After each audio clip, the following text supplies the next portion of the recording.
The Seven Silly Eaters, written by Mary Ann Hoberman.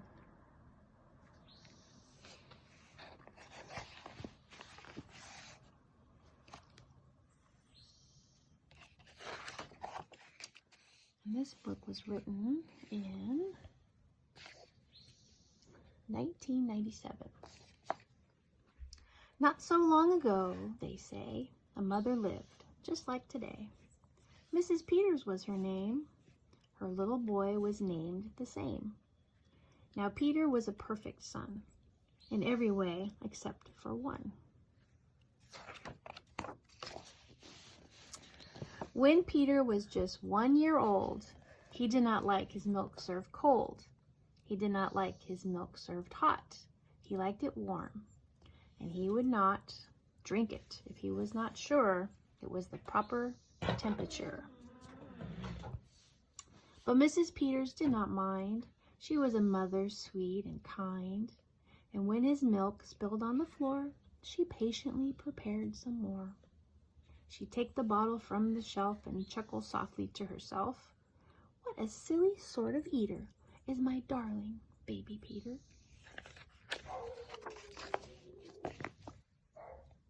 When Peter had not yet turned 2, another baby, sweet and new, was born, dear Lucy, small and fair, with big blue eyes and curly hair. But long before this child was grown, she had opinions of her own, of what she'd eat and what she'd not. She hated milk, both cold and hot. I hate. And warm was worst of all. Instead, whenever Lucy dear was fed, she bellowed for pink lemonade. Not from a can. Oh no, homemade.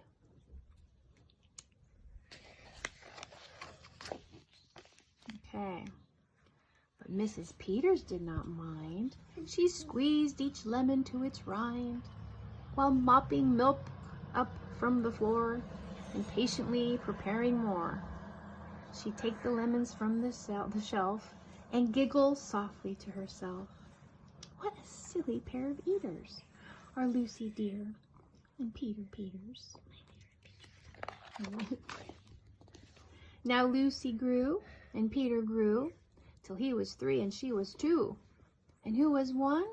Why, little Jack, with eyes so brown and hair so black. A happy baby, never cross, but all he'd eat was applesauce. Pot. Peeling apples by the pound, Mrs. Peters faintly frowned. She'd take the apples from the shelf and murmur weakly to herself, what a silly bunch of eaters are Lucy, Jack, and Peter Peters. Peter, Lucy, and young Jack had another brother, Mac. Mac was charming, Mac was plump, but if his oatmeal had a lump, Mac would dump it on the cat. Mrs. Peters hated that. But since she loved her children 4, she'd strain the oatmeal 2 times more. She'd take it from the pantry shelf and mumble sadly to herself, what a foolish group of eaters are my precious little Peters. Why foolish? What do you think? They're not eating what they're given, right? Before another year was through, who came along? Why, Mary Lou. She was darling, sweet and bright, and had a healthy appetite. That is, as long as she was fed soft and squishy homemade bread. Poor Mrs. Peters got no rest, but still she did her very best. She'd take the flour from the shelf and mutter feebly to herself, what a fussy bunch of eaters are all my lovely little Peters. Oh boy.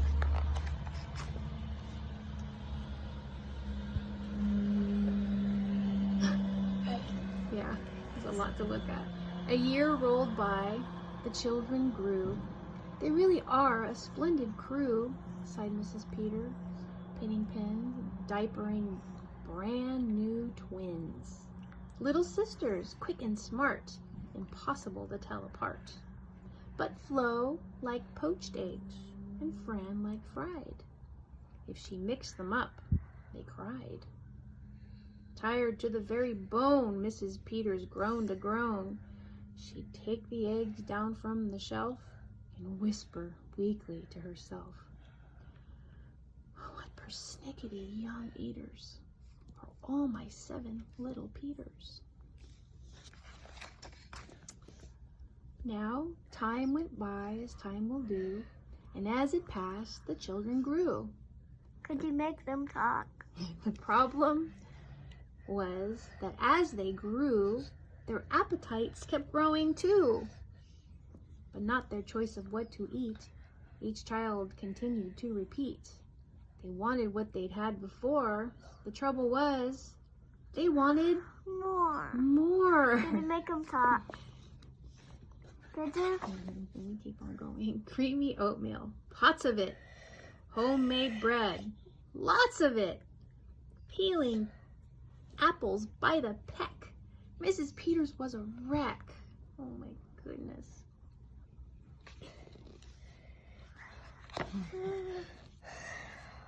She wiped her brow and heaved a sigh.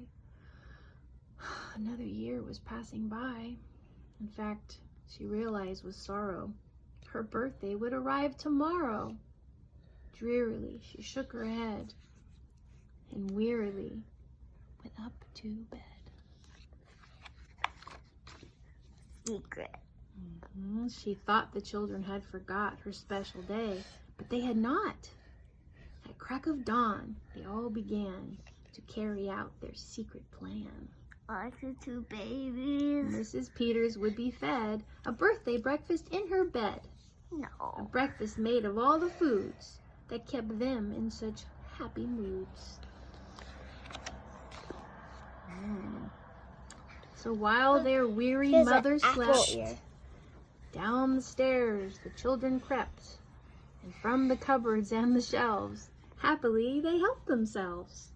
Cheerfully they chopped and stirred, preparing what they each preferred.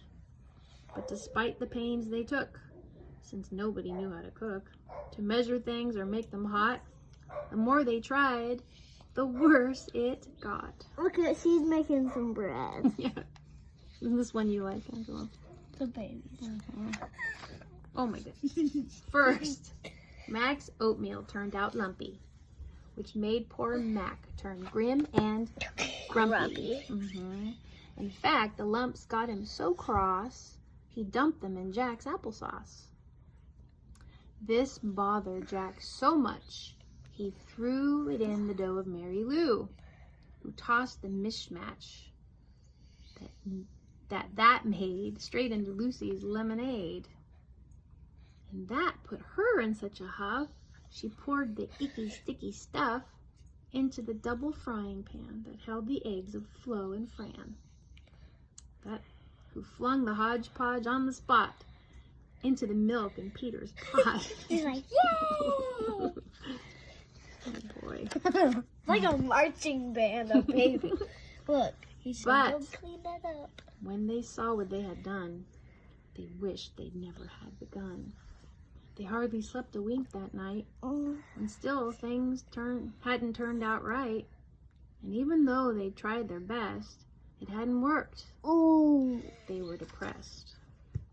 They'd be in trouble too, unless they found some place to hide the mess. The oven seemed the perfect spot. They all forgot it was still hot.